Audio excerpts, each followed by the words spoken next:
Welcome back to the Hour Back Report, episode 21. I'm Jordan, joined by Jack. Jack, how are we doing today? Doing good, playoff basketball tomorrow or Yeah, today if it goes up tomorrow and you're listening on Sunday. yeah. The it's gonna be fun. It's crazy to think that we went from the early part of the season where we were talking about this team being kind of like a bubble playing team with like an outside shot at hosting the first round of the playoffs to like genuine finals favorites in the Eastern Conference and um yeah, just how far they've come over the course of this season. Um, but I do want to talk about the last game of the regular season before we talk about anything playoff related, just because of how hilarious that was. And it's the fallout from it. It's a damn shame that Orlando didn't lose the 8-9 game because that would have been like honestly one of the all-time choke jobs of like finding yourself out of the playoffs, like being able to host a play-in game, then getting beat by oh my god by Philly, and then getting run down by LaMelo Ball and Musa Diabate in the Big 2-6. But yeah, well, how was your viewing of that game? I know we were recording Pesky when that game was going on, but like Yeah. we did not miss we missed an exciting game, but we got to witness a very exciting finish after we finished recording. Yeah. And it was just so funny. It's like, especially because we've spent so much of this year being like, oh yeah, they've just like spawned random role players who are pretty good. And then in a game where they're actively sitting anyone who has any potential reason to sit, and you have a starting lineup with Max Shulga in it to just, have a Baylor legacy game where he's hitting like every three he takes, Ron Harper Jr. going off, Garza going off. It's like, it's just so funny. And it's, perfectly encapsulating this team this season, you know, taking 53s with none of your actual like guys who are Players. going to get playoff minutes besides Baylor. It was a really, really fun finish and just awesome to see like a legit playoff team get. And, obviously they probably came in not taking it too seriously, thinking, oh, there's no Tatum, Brown, Pritchard, White, Kata, like Hauser, Hauser. Vucevic, Yeah, like, oh, yeah, we nobody. can just kind of like, chill and win this game. And then to, have that go wrong and then to almost miss out on the playoffs as a result of that, though they did win last night. It was just an awesome game. Like, that's the type of stuff you want to see, because it shows that Missoula gets these guys playing hard and puts these guys who aren't, once again, like key players on this team still in a position where they can win a basketball game. Yeah, I thought if there was any doubt that Joe Mazzulla should win Coach of the Year, any of that should go away with Game 82 because, like you said, it perfectly encapsulates. Oh, and Ugo didn't play in that game either, so there was Yeah. right. Yeah, he didn't play in that game either. Didn't So they were down literally 8 guys from the rotation or guys that played like key parts, like key roles throughout the season, and it was just Baylor, Shireman, and a dream, and the dream won. It was crazy how exciting that game was. Like I think I mentioned it. I don't know if we were still recording, Pesky, when I said that, but I like looked up at my monitor because I had the game playing on my screen to my left, and I saw Baylor Shireman hit a step back three like 4 different times that I looked up, and I thought they were just showing a highlight of the play. He made the same exact play like 4 times in the third quarter, and each one was just nothing but net. He especially, like his ascension especially, has been incredible this season. It felt like I liked him a bit. I liked him last year a good amount, better than probably most did in the Celtics like fan base because he only played like 4 or 5 minutes a spurt every like couple of weeks. He played 31 games last year, but he averaged 4 points, shot 31% from three. Like he wasn't anything special. This year plays 77 games, gets 20 starts, only averaged 6 points, 4 boards, and 2 assists. But like it felt like you felt every single one of those points, boards, and assists because he was really good this season and shot 45% from the floor, 39.9% from three, and 90% from the line. Like he is a legitimate contributor on a team that has finals aspirations, and I don't know if his role is going to be consistent game to game throughout the playoffs, but they're not. It feels weird to say, but they're not going to make it as far as they want to without somebody like Baylor Shireman actually being real in the postseason. Yeah, no, I completely agree, and like I do think like I've seen a lot of discourse about whether Hauser or Baylor is going to be like the last starter going into the playoffs, because obviously White, Tatum, Jalen, and Kata are all locked in. It's kind of figuring out who that other guy is. I do tend to think it's gonna be Hauser because I think they're gonna want to get him hot, and then. But if he's not making shots, I think it could be a very quick pull to a guy like Baylor, and Baylor could end up playing more minutes throughout the postseason than Hauser. But if Hauser's hitting his shots early, they're gonna just ride him all game long. Yeah, I agree. And I think another thing we had talked about it maybe 2 or 3 episodes ago with the playoff rotation and how it usually gets condensed as they go into the playoffs from like 10 guys, 9 guys to like maybe even just 7 on some teams, especially if you're the Knicks, it's like always the fewest guys possible. Tibbs would have I mean, I know it's not Tibbs anymore, but Tibbs would have played 3 guys all 48 minutes if he could. Um, but I think the best course of action for the Celtics is to keep their rotation pretty fluid. And it's like some guys will play only 3 minutes in the game. And it's just a matter of like, we really need a spark. Jordan Walsh, go clamp Tyrese Maxey for 4 possessions and then get your ass out of here. I don't care if you foul him twice. Make him earn his points. Or VJ Edgecombe, same deal. And you could say the same thing with Ugo. Like those guys are going to play meaningful minutes. They just may only have like 22 minutes total in the playoffs, but these guys are going to play. And I think that's a big reason why game 82 is so encouraging. Dudes like John Tonje is on a 2-way deal or a 10-day deal or for a while. Then he gets that little standard contract at the end of the season. And he has a career high. Like Luka Garza has been in and out of the rotation all year, goes for 27 and 12 and hits the game winning 3. Baylor, obviously, this year's different, but last year, a lot of coaches, decision DNPs, some time in the G League, and, he goes for 30. And then Ron Harper Jr., like, that dude's a player. I Yeah. genuinely think if they wanted to continue to condense payroll, which I don't think they will, because I think the whole point of getting under this year was going back over next year. But if they really wanted to do that, they could theoretically move off of Hauser, and I think they wouldn't lose a whole lot replacing his minutes with Shireman's and then Ron Harper Jr. basically filling in behind him. I know they don't play the same position, but or play the same kind of basketball, but I think they could do that and get away with it. Yeah, I do too.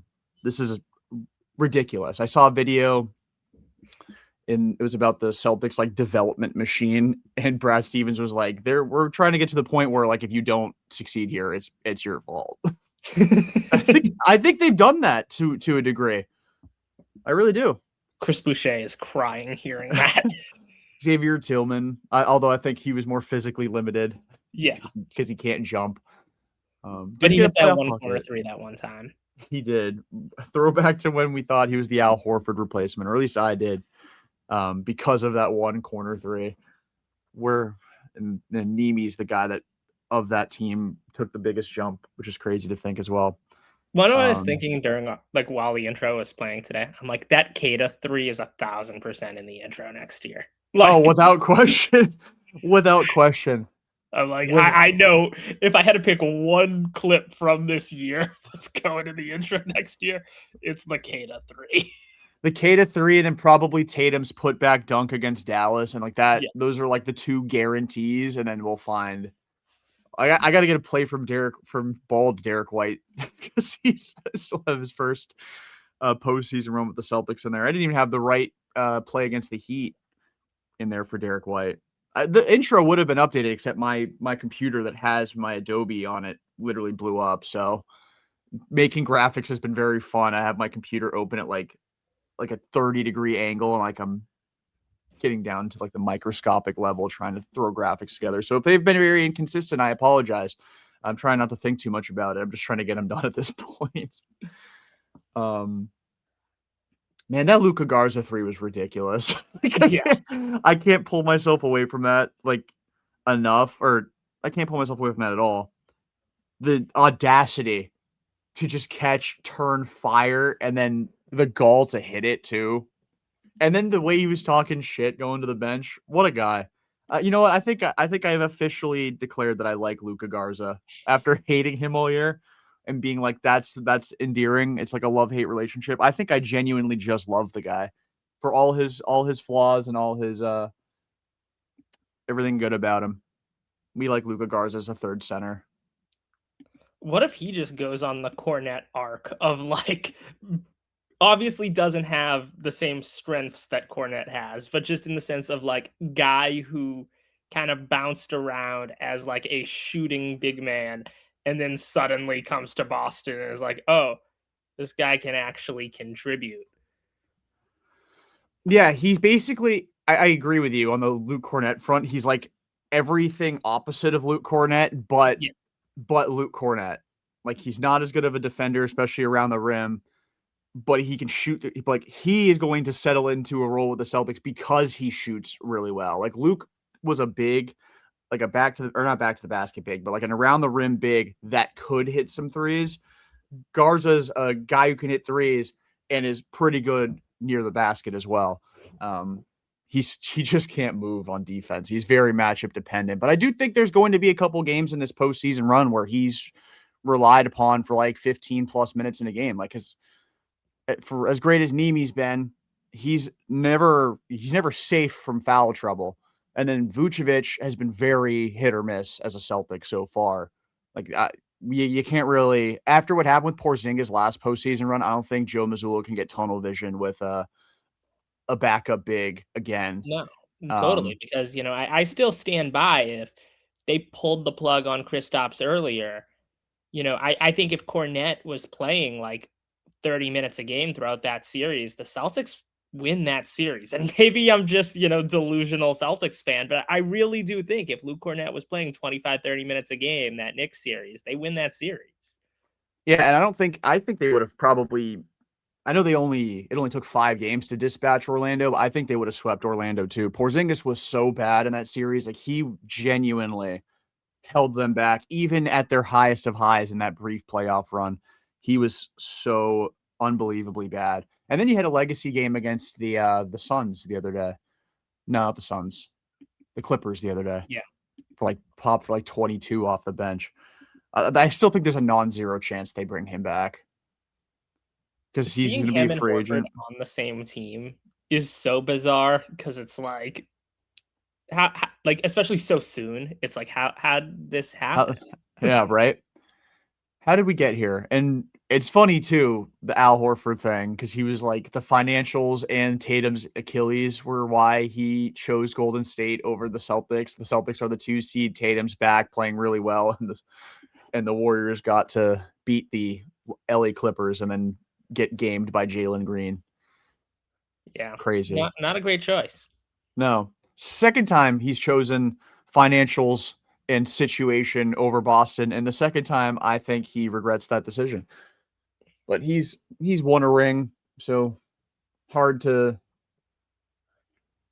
hard to hate on Al too much for I agree. thinking I that do maybe think he'll leaving the win another second one. time though took away any because there was kind of a narrative going, especially after the championship, of like, does 42 get retired? Does 42 get retired? I think leaving the second time that's put to bed. Versus even like if he wasn't even that good this year, but did retire a Celtic, that narrative would have potentially hung around, especially as the first real big free agent to come to Boston and come back, win a ring. Like, but I think once you leave the second time, there's really no coming back from that.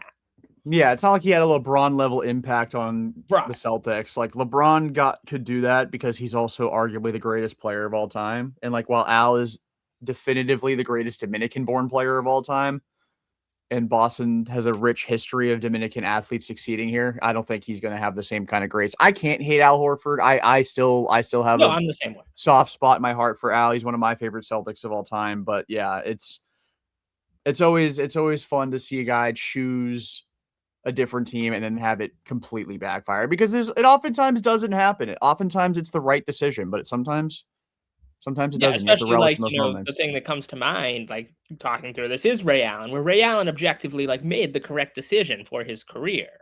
Especially because the Celtics had been like floating Ray in trades. They were giving him less minutes. They wanted him to come off the bench, which granted he was still going to do in Miami, but he was doing that on a team with LeBron and D Wade and not a team with Rondo and other 40-year-olds.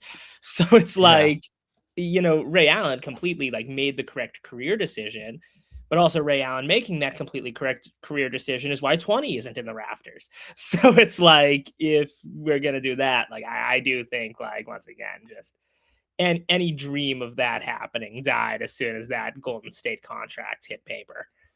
Yeah. I don't think there would have been another team that Al could have gone to if he didn't come back, no, like, and still gotten that same kind of respect here. I do think there's still an outside chance that 20 gets put up, though. It's an It really. outside chance, but they were so quick to kind of give it out to anyone who wanted it that, like, Who had 20? But was there a 20 between Ray and Hayward, or I was think Hayward there the first one? was. I forget who, but I want to say there was. Huh. We are on a mission. Yes. 20. We're gonna guess the 2016 Celtics had one. That's my guess. Let's see. Gotta scroll through. They did not. Oh, they did not. No, so it wasn't until Horford and then Mo Wagner, Jabari Parker. Mo Wagner wore 20. That's disgusting. We used to be a proper country. Giving out Ray Allen's number to Mo Wagner. Well, I guess by the time it got to Mo Wagner, it was Gordon Hayward's number. So I guess that's less egregious.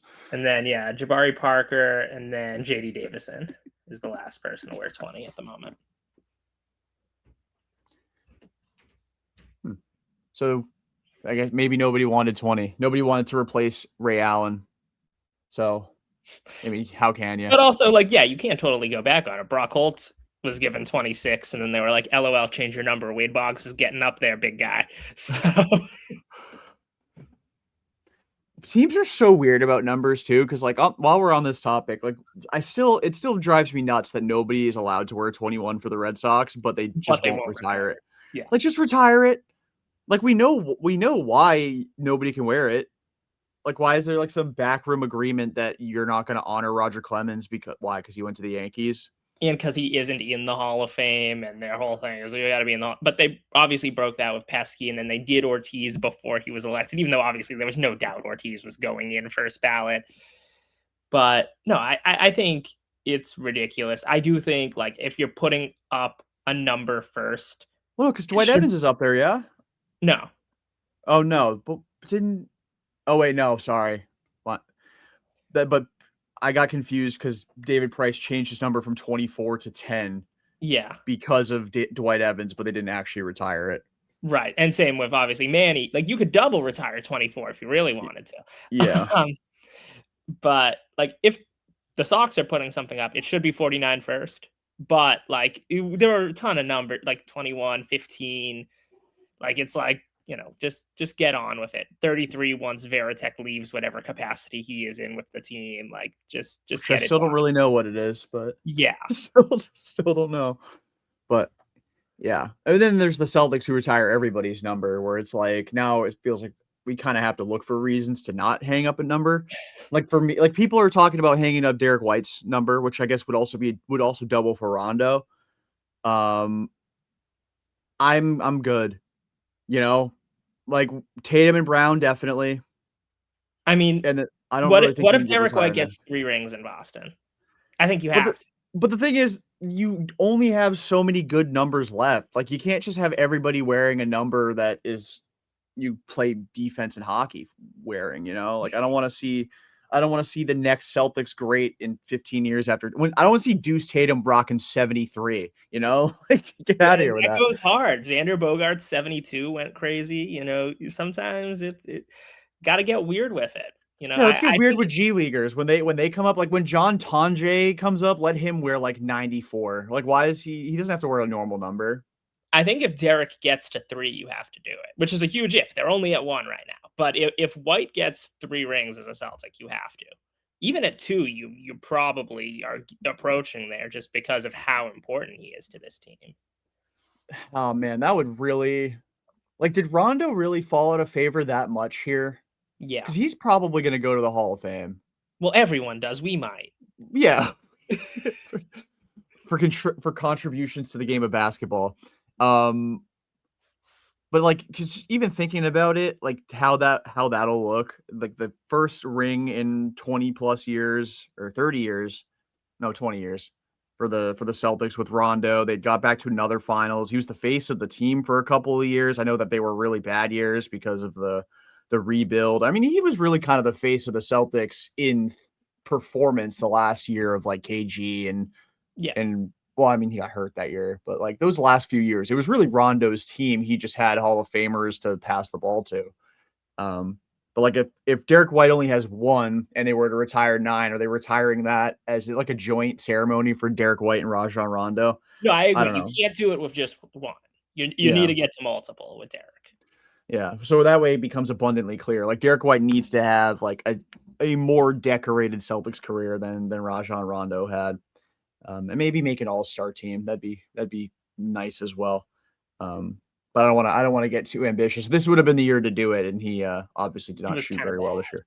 Yeah, which is weird because a lot of people, like a lot of people I've seen that are like into basketball analytics are like, yeah, Derek White was one of the least efficient basketball players in the league, but like easily one of the most like elite players from a value standpoint, which makes Yeah. sense because of his defense, which was nice to see because it felt like it started to look like he was regressing there last year. And maybe that was just because the offense ascended so much that he maybe didn't care as much on defense, or maybe just not having Drew there as frequently hurt him a little bit. But this year the defense came back and hopefully the offense does in the playoffs. We already Yeah. know that there's going to be a game in the series where he pops for like 37 and hits like 9 threes. I just hope we get a little bit more consistency in the other games. Totally. And like I think, especially with like how stupid basketball money has gotten, yeah, even an inefficient version of Derek White at 28 million, there's much worse ways to spend money in the NBA. There are much worse players making double that at this point. So it's like, I'm completely content with Derek on his contract. Even if like, Yeah, yeah, this and is the worst season he's had as a Celtic, no question about that, but he's still a useful player. on that topic, speaking of guys that are going to be making, well, maybe not double, but like Paulo Banchero's extension next year kicks in and he's going to be making about $40 million. And we saw how nasty. I mean, he played okay last night, but like that man, I don't really know what's going on over there at Orlando. I'm not plugged in, obviously, but it seems like he has completely self-sabotaged the Orlando Magic because he doesn't like his situation. That's the thing I'm getting from like the content I'm consuming, where he's like basically quiet quit on Jamal Mosley, but Yeah. also like everything that's bad about Paulo Banchero has been bad about Paulo Banchero his entire career. Like he can't shoot threes, he's inconsistent. He has a weird aversion to just taking open jumpers anyway. He like needs to take a fall away jumper. Like there's even a good Paulo Banchero game is one of the ugliest games I've watched. Um, and like he played all right last night, but it's still not very efficient. And I don't know. It's just weird to think that a guy like that's going to make $42 million a year because he has to, because that's the max extension now, Yeah, and that's the and only way to get players to sign an extension at this point. totally. And like it's just also weird because like this is going to sound mean, you're paying your third best player that much money because if you look at Orlando, I think in a vacuum, Wagner and Bain are both better basketball players than Banchero, considering all the weaknesses Banchero has. That those two guys, while not superstars by any means, they're much more well-rounded players that are easy to view how you build a championship roster with Franz Wagner and Desmond Bain than it is with Paolo Banchero. Yeah, I don't think it has to be an either or situation in Orlando either, where like you have to pick either the star or the coach in this situation. I I agree. think you could very easily just fire Jamal Mosley and trade Paulo Banchero. And I honestly think that would work wonders for the Magic because the fit has always been really clunky with him and Franz Wagner. Like obviously you traded 4 first round picks for Desmond Bain, so you are you're committed to it. You could get some first round picks back for Paulo Banchero because if for nothing else, he's shown I think he's made an all-star team. I think he made the all-star team last year. I could be wrong about that. But he's played at an all-star level before. He's super young. His max extension is only $40 million. You could get a veteran player that kind of fits the rest of your roster better, plus some first round picks for Paulo Banchero. And there's going to be a team out there that's willing to meet you there, I think. But yeah, that anyway, it was just crazy to see him get absolutely pantsed by Baylor Shireman and Jordan Walsh and Delano Banton 4 blocks in the fourth quarter. Like, what a freak. I completely forgot that he was back with the Celtics, by the way. I liked Delano Banton when he was here the first time. Kind of forgot he was in the league, and then he got signed again. And I'm like, old friend. I love him. Now he's here for 2 years, which will be interesting. He's probably going to get traded in like a massive consolidation type deal this offseason. But welcome back, Delano Banton. You had your nice little moment with 4 blocks in the fourth quarter. So yeah, Celtics Basketball win. Reference says Delano Banton's nickname is the Dubber Don. Never heard anybody ever refer to him as that before, but sounds good. We've got a bullet point. I forgot he went to high school in Mass. Donald Banton's from Mass, or he just went to high school here? Well, he was born in Toronto, but he went to some school in Granby, Massachusetts. That's not a town. McDuffie School. That is not a town. Granby, Massachusetts, and then he went to Redemption Christian Academy in Northfield, Massachusetts. I know Northfield's a town. Granby's, I guess, next to Springfield. How far is that from where I live? 82 miles to the town line. Yeah, it's not a real town. This state makes no sense. It just keeps like, you think the Celtics spawn random role players. The Massachusetts spawns random ass towns. Like, what the fuck is Monson? This is just towns around Granby, by the way. So we have Wilbraham. Toro? I know Belch. I know Holyoke. Russell. I might not still be in Massachusetts. I got to zoom out for a sec. Yeah, still in Mass. Chester, I knew that because I drove through Chester. We have a Florida in Massachusetts. Anyway, enough of the geography lesson. Let's get back to basketball here. So the first round matchup with the Celtics is the Philadelphia 76ers for the 400th time since 2010. You don't have to look it up. That is 100% accurate.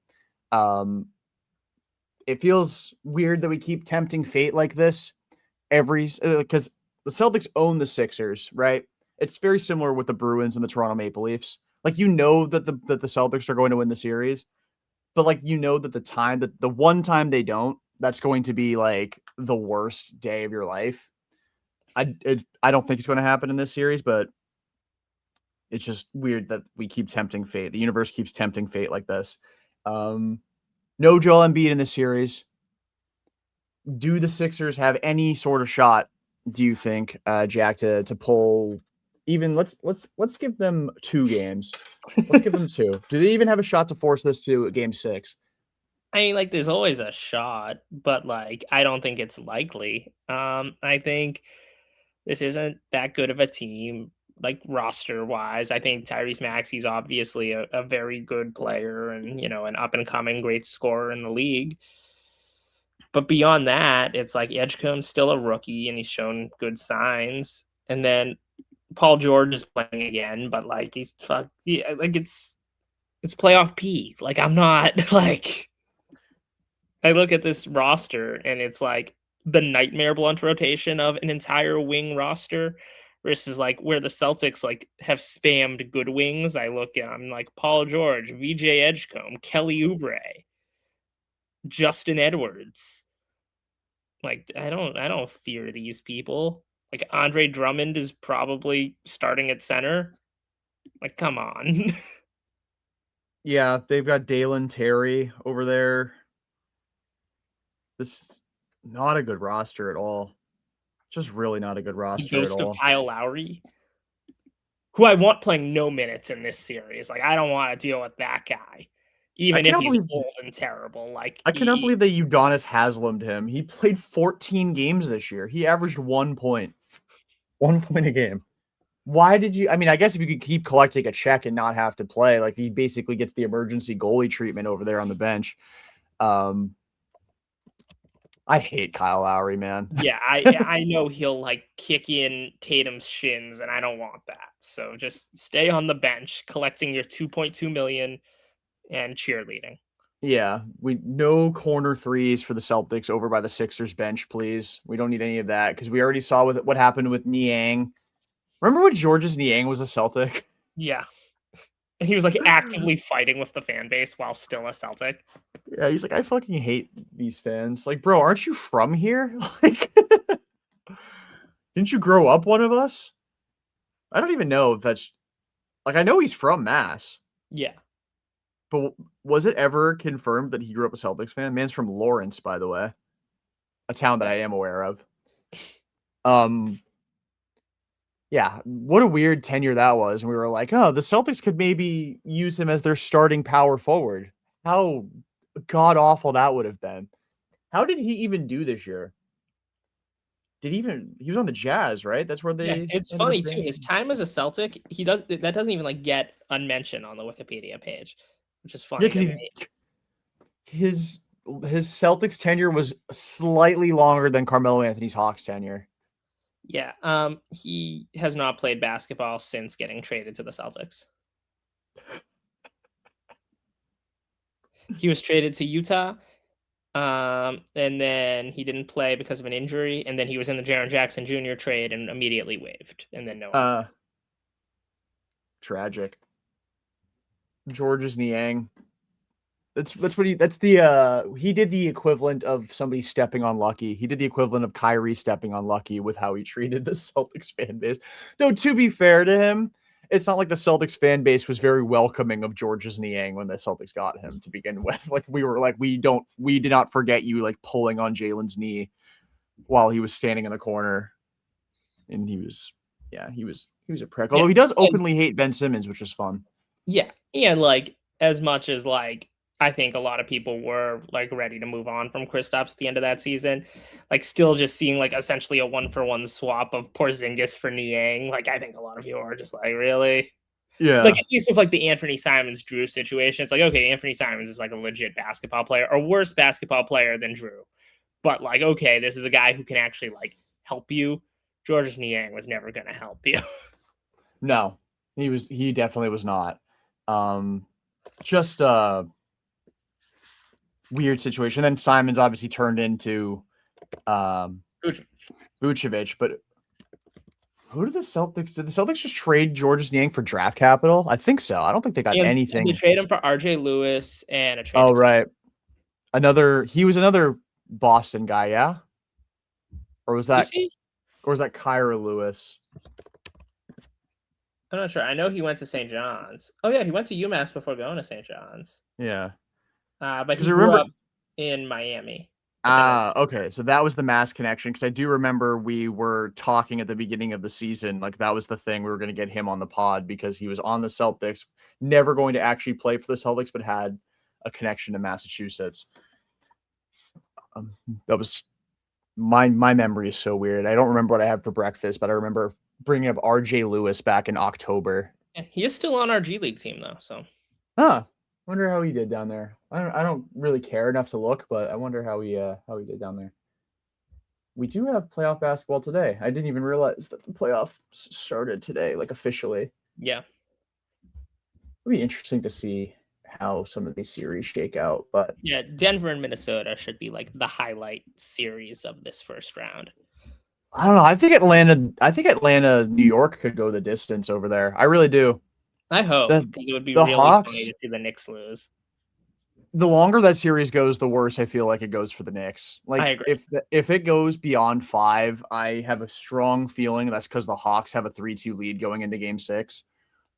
And on the off chance that they don't, the Knicks better win Game 6 because they are going to lose Game 7 at Madison Square Garden. 100%. CJ McCollum is going to have a legacy game, drop like 42. he'll hit like 9 threes, and Knicks fans will go home sad. Do you see Mom Donnie blame Trae Young for the high ticket prices? Like, brother, he's not even on the Hawks anymore. Yeah, but honestly, it's a good bit. I'm It is all a for it is a good bit. Like, there's nobody on this Hawks team that draws the same kind of ire. You're not gonna blame Onyeko Kongwu for ticket prices being ridiculous. it. This is all Dyson Daniels' fault. Anybody want to blame Corey Kispert? I will always blame Corey Kispert. Did you see how Risachet is not in the playoff rotation for Atlanta? It's like, I what a believe it. He's terrible first bad. overall pick.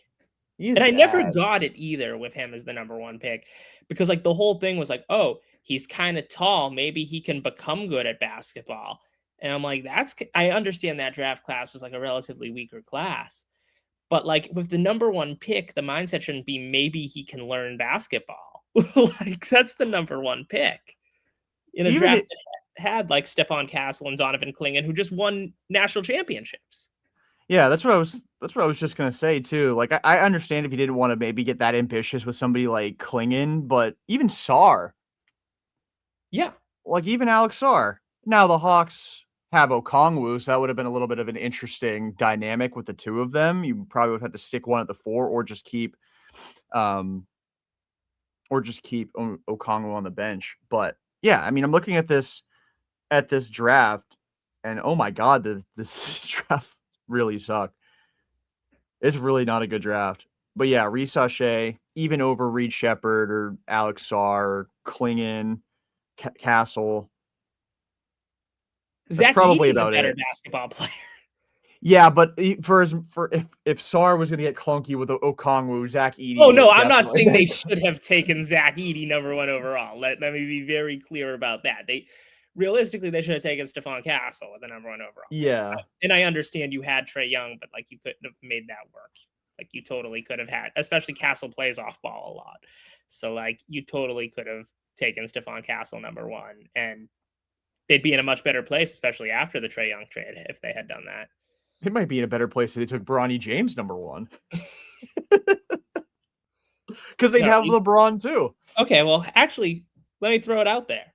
Would they be in a better place taking Baylor, who was selected 30th overall in that draft, over Yeah, Research? honestly, probably, especially after Trae Young, because somebody like Baylor actually can like run the offense, and he's not Yeah. a butcher on defense, and he probably would have been starting anyway. So his numbers would have only gotten better, only been better for that group. That a defensive because Baylor's a defender that I didn't think he could defend to the level he does. Imagine a defense with Okongwu protecting the rim. You've got Dyson Daniels harassing you. Jalen Johnson's not too shabby either, and then Baylor just being an asshole as like the swing like point forward kind of guy, just being an absolute jerk. That'd be actually pretty fun. And then they have CJ McCollum just there for vibes and hitting a Yeah. couple of And shots. Nikhil Alexander Walker legacy season. Yeah. Oh, he's been damn good for them. Yes. He has been really good for them. No, I really that's do a think the cool Hawks. story. I'm happy for him. Yeah. I think of the postseason series that we've got, I think there's a real like that's probably the biggest upset watch I'm on is Knicks or Hawks over Knicks. Like T-Wolves over Nuggets, I could see it, but the Western Conference, it almost doesn't feel like there'd be an upset unless it's one loses to 8 or two loses to 7. Like I think the gap I between know 3 and it's 6 and not 4 and an 5 is not upset very from high. a seeding perspective, but it would be kind of cool if LeBron drags the Lakers past Houston because, like, the Lakers are big underdogs in this series without Luka and without Reeves. And, like, considering we're getting the whole maybe he's going to retire, I don't think so. I know they put out that thing. LeBron doesn't want a retirement tour. Yes, he does. Like, LeBron James is taking a retirement tour. I'm like, let me be clear. That king wants an offering from every city. Like, when I saw that headline the other day, I'm like, yeah, that's ridiculous. But especially because I don't think the Lakers are going anywhere. And obviously, I don't want to see the Lakers go anywhere. But at the same time, LeBron kicking and screaming his way into the second round, I would be good with that. Yeah, the only thing that would Especially be against Ime Udoka. that's true. That is true. The thing is with LeBron, like Obviously being a Boston sports fan, I do not like LeBron, but I have that kind of respect for him, like I'd have for Derek Jeter. It would suck if this were the end and he like really genuinely didn't want a retirement tour and he was just going to retire after the season's over. It would suck to see him like drag the Lakers out of the first round and then get pantsed by OKC in like 5 games. That would be a tough way to watch LeBron's career end. I'm not saying that he has to win a ring and go out on top like that, but unless he If they for were to some get reason, into the second round against OKC, though, there's a world where they do have Luka in that series, though, and yeah, that could change things because Luka is like getting there. I know yeah, it's Reeves is just further off, but like Luka could theoretically play in the second round. Yeah, it's just OKC is just Oh way no, there. too. Yeah, I think San Antonio is the only team in the West that can mess with OKC. Yeah, I think Denver could give them a series, I but do yeah, too. I don't think they would. I don't think they'd beat them. I think the only series that or the only team that has a chance of knocking off OKC would be San Antonio. And that's just because there's no matchup for Wemby. Wemby could go for like 40 and 20 in that series on average. Yeah, and I love that Um, he and Chet do legitimately dislike each other. We need more of that in the NBA. Yeah, there aren't a lot of good players that hate each other. Like we've Yeah, got I mean, I don't want to say these guys aren't good, but like Draymond and Dylan Brooks hating each other, like those are just two goons that fight. Those are two fourth liners swinging on each other, you know? Like there's nothing fun about that. There's nothing fun about that. Beef is always entertaining, but like give me more stars that like yeah, genuinely despise each other. Like I don't like the Celtics hating Georges Niang. That's not fun. It is when Tatum puts him on the ground and then hits a three, but that's nobody cares about that. These guys like each other too much. That's like my one boomer take in sports is that like athletes don't hate each other yeah. nearly I enough. agree with that. Like I the think Joe Reds, Mazzulla's onto something. We need to institute fighting. yeah, no, it's not an automatic ejection. Isaiah Stewart, if he were like good at basketball, he would be so important to the league. Like he would be up there for like faces of the league for me if he was like actually good at basketball and not just being a dick. But like if Musa Diabate wanted to develop into a star, that'd be pretty sick as well. Just guys that are constantly in the middle of it. And it would make the whole like Tatum shoving him thing a little bit more of a thing. But anyway, do you have any other upset series in here, or is it really just I mean, what I'll say Lakers over is, Rockets?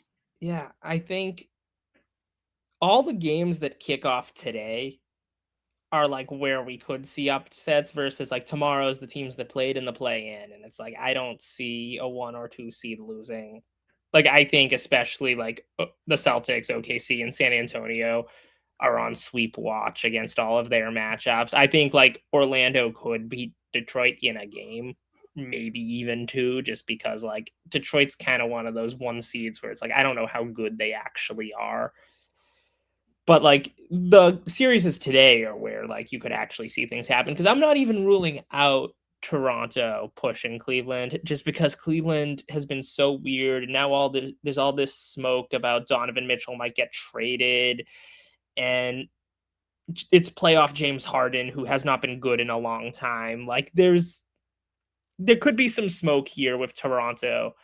So I do think like today is where like okay, these are the kind of games, the kind of series is where it's worth watching versus like transparently on Tuesday because they're at the same time. I'm probably going to be more locked in on the Bruins than I am on the Celtics because I'm not that worried about the Sixers in game 2 at the Garden versus going to Buffalo and having to play in that game. Like to me, that's a more like I need to watch this game and stress myself out activity. Yeah, especially because the Bruins are almost 100% going to be down 1-0 in the series going into game 2. Yeah, um, but yeah, there's our hockey mention. We'll bring the Mammoth made the playoffs they too, did make the so playoffs, and I do think if it wasn't for us, I don't know if they do. yeah. I think we were the push they needed to get over the hump and make the playoffs this year. So shout out to the Utah Mammoth. Um, I actually do think the Bruins could beat the Sabres because there's hockey's a weird sport where I feel like upsets are like almost a certainty of the playoffs, and the Bruins have so much more experience than Buffalo, and they're so good at home if they take one in Buffalo, that series is over, I No, think. and I do get a little stressed with like the bulletin board material they were giving them when Marco Stern was basically like, we're bigger than they are, we're tougher than they are, we have a better roster composition than them. I'm like, why are you saying that out loud? Think that. Like, you can That's the think that. former Just player in him. don't say that out loud. Not to turn this into a Bruins podcast, but do you see the Brad Marchand quote that was really weird? No. He's basically like, they asked him about missing the playoffs because the Panthers obviously missed it after, going back to back.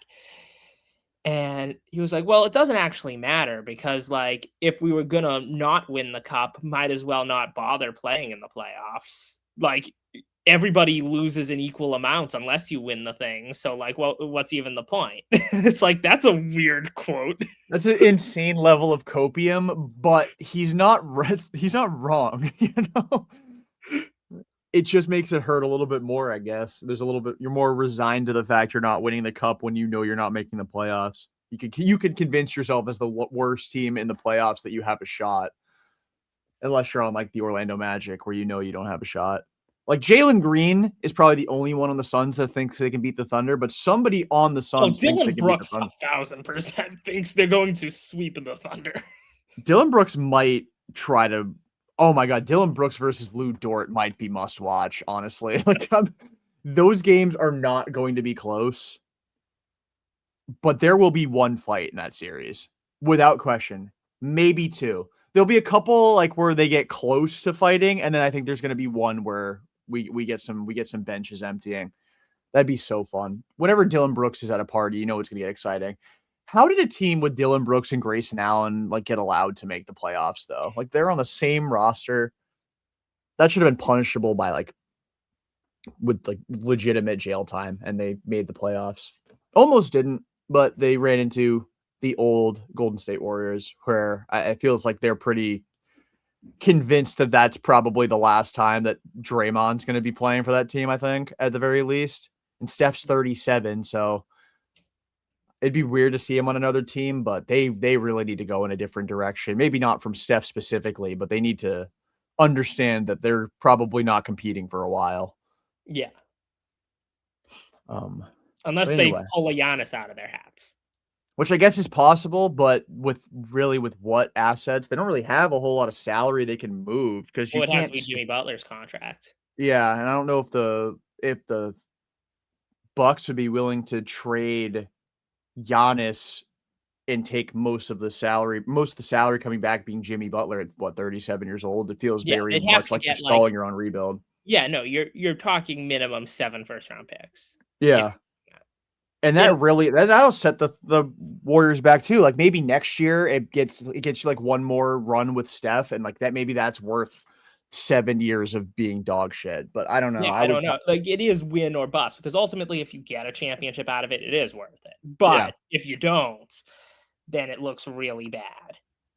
Yeah, definitely. It's one of those situations where Mike Dunleavy ends up in the Hall of Fame or Yeah, because like if you flipping can't get burgers. Steph 2-5 with one franchise, like obviously that moves him into like maybe top 5 in the history of the sport, especially when you consider his impact on the game. Yeah. So like you totally, want to push chips in if you can. You just can't like it's going to be a very big decision if there is a move they can swing to make it work. Or if it's LeBron, because I'm not ruling out LeBron playing in Golden State next year either. I'm really not. Yeah, I wonder if they could also just make a bunch of different trades and like kind of try and do like a retool on the fly that's just basically building a roster full of like you get like one big that can, rebound, obviously, and then you just have four dudes who just sprint all over the gym and fire away threes. And you just try and outslug everybody, and then maybe you have a really fun team that gets to like the conference finals or like a Yeah. couple wins in the second round, and then Steph can retire from there. I just know Steph can't play for another franchise. It's not that it would be damning on his legacy. It would just be really weird to see him be on the Warriors for what 17 years or something like that, and then just go play for I don't know, the Hornets. Go be back close to home. I don't know. What team needs a guard? I mean, Steph. it's Steph Curry. I don't want to act like it's just a random point guard, but like The Warriors should waive him so he can sign on a league minimum with the Celtics. that would break basketball. That would break basketball. Although, actually, now that I think about it, if they were to actually trade him, I think the it'd be very funny for a couple of reasons. I think the Rockets would actually make a lot of sense for Steph. God, Kevin Durant. Kevin Then Durant you have and to get Ime. Draymond too. Yeah, exactly. Get the gang back together, trade for Clay. You have to trade Did you Ime see for his Steve answer Kerr. the other day? No. I guess they asked Clay, like, do you anticipate being back with Dallas last year? He's like, well, I signed here to play with Luca, so is Luca going to be here next year? Is Clay a free agent or is he still I under believe contract? so. I thought it was a 3-year deal Or not. maybe it's not. Let's see. I can't remember. Clay is somebody that I would Oh, I'd yeah, be he does have one fascinated. more year on that contract. He's an expiring. 17 million, you say? Was Clay good this year? I felt like he was having a pretty good year. I didn't hear anybody talking about how bad he was, which is usually a sign that he must have been doing something. There's certain players out there where you only hear about, I mean, shot well, 38% from three. Was he fully a bench guy this year? 8 starts. So he's fully Yeah, like a, I only take 3-pointers guy. Yeah, I'm probably solid on this. I'd rather just have Hauser. yeah. Especially now that Hauser randomly has a bag. Like Hauser now can actually do And he's a things that lockdown aren't just defender. shooting three. And he's finally committing to the fact that he's losing his hair. The confidence he's going to Derek have White next year when he shows up with the confidence he's going to have next season with no hair on his head, he might shoot like 48% from three. Because the thing is, he feels every single breeze in the gym because he's got bald spots all over. So if he just goes fully bald. Did Luke Kennard's 3-point percentage go back to normal? I know he was shooting like over 50% for a while. He finished at 48. That's ridiculous. And it wasn't like he was only taking a couple a game, right? He was taking like 6, no? Oh, no. This year he only took 3 Oh, a he only game. took 3 a game. He was a false prophet. Yeah. Shot 44% with the Lakers. It's always funny how the Lakers always end up getting good players when they have nothing to trade. Yeah. Like Luka. Well, they had traded Anthony Davis, but like whenever the Lakers are falling out of relevancy, it's like the league chucks them a lifeline. Or Knepel somebody at in the league chucks 43% them a lifeline. on 8 a game is crazy. As a rookie. Yeah. He had an atrocious play-in. He did. He had like 17 total points, and I don't even think he played in crunch time of their win against Miami. Wasn't that fully Kobe White? Yeah. So like, and obviously that's not anything to monitor. He is probably going to win Rookie of the Year, but crazy. Then his first playoff with a team that like very much was just happy to be there. To just completely kick him out of the crunch time minutes was wild. And they got smoked by Orlando. That was sad. That was really what was sad. It wasn't like Orlando got a clutch win out of it and I could feel good about it. The way that they boat raced Charlotte makes me sad. That team would have been fun against Detroit. I don't think they would have won more than maybe a game similar to Orlando, but the game they would have won probably would have been game 1, and it would have been very exciting. I would have been spreading lies on the internet. I do think that, to your point from earlier though about the Pistons, them being like a 1 seed that doesn't really feel like a 1 seed, I could actually see them having a similar to like that punk rock Celtics 1 seed, not like the run where they got to the conference finals, but I mean, that'd be fine too. The Celtics wouldn't play them to the conference finals anyway, but where they lose like the first 2 games to the 8 seed Magic that are like completely dysfunctional, have no business being there. And then they win the next 4. And it's like, well, maybe that was just ridiculous to think that. Then they go 7 with Toronto, and then the Celtics absolutely piss on them in the conference finals. That'd be, you know what? They can be the punk rock Celtics. That's fine. I'll let them have that title. They're led by their star point guard. The similarities are there. They have a dude who will beat the hell out of you in Isaiah Stewart. Shout out Jay Crowder.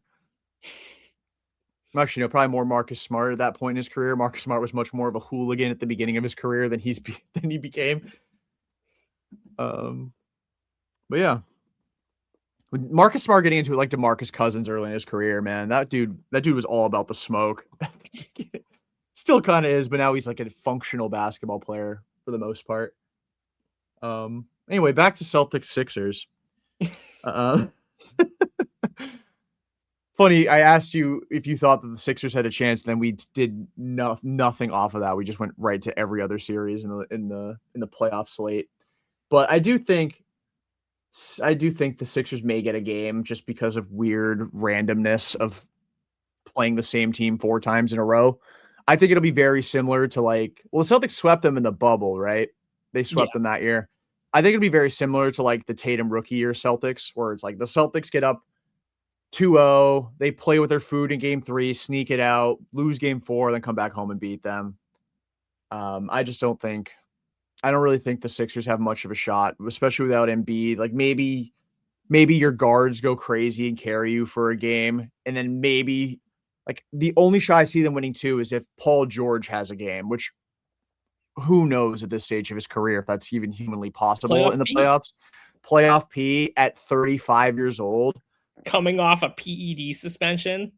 Because of that suspension, I completely forgot he was on the Sixers until randomly I saw a TikTok come up on my feed where they were like, yeah, the Sixers have no shot against the Celtics. Paul George. I'm like, they have Paul George. That's right. That's crazy. Playoff Yeah. PEDs. Because early in the season when the Celtics played all their games against the Sixers, I don't think Paul George played any of them. No, because he was hurt for Right. the early ones, and then he was suspended. Yeah. So absolutely no idea what Paul George looks like as a matchup for the Celtics. He's the secret weapon. Remember when people thought Tatum was Paul George? When that was short lived? Yeah, and I don't know. It's obviously Paul George is, once again, not that it's that hard. He's a Hall of Fame player, but it's just no, he's Tatum special. Yeah. Tatum is very much already ascended Paul George all time as far as look at their resumes at this point. He doesn't have them in the counting stats, but as far as awards and obviously the ring, he's got Paul George beat already. If they were to retire today, Tatum would be higher up on the all-time list than Paul George for sure. Honestly, not to again walk away from this series, but while talking about how easy it is to make the Hall of Fame, do you follow the Nerd Sesh guys? Yeah. Did you see the beef that Carson Breber got into with DeMar DeRozan on Twitter?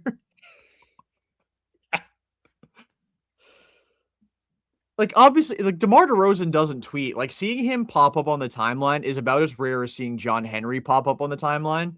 I think he's tweeted 3 times in 2026, and 2 of them were to Carson Breber of Nerd Sesh.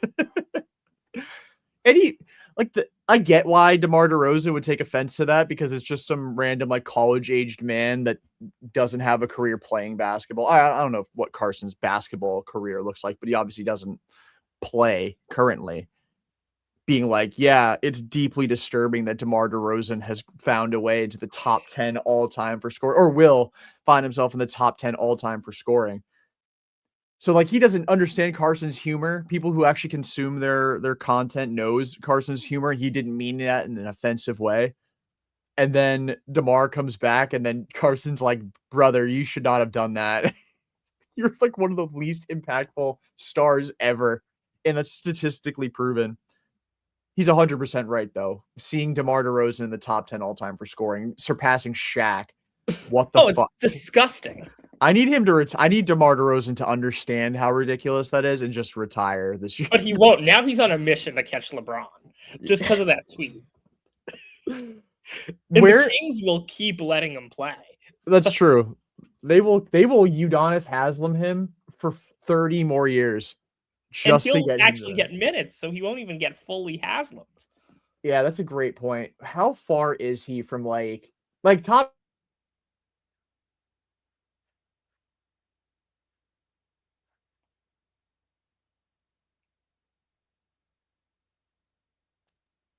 hour mark? We lost the Wi-Fi for a sec. We're back though. How far is he from There we go. Points, career. Oh, I looked at finals. Give me a sec. DeMar DeRozan's not going to be on that list. There we go. Career points. So DeMar DeRozan.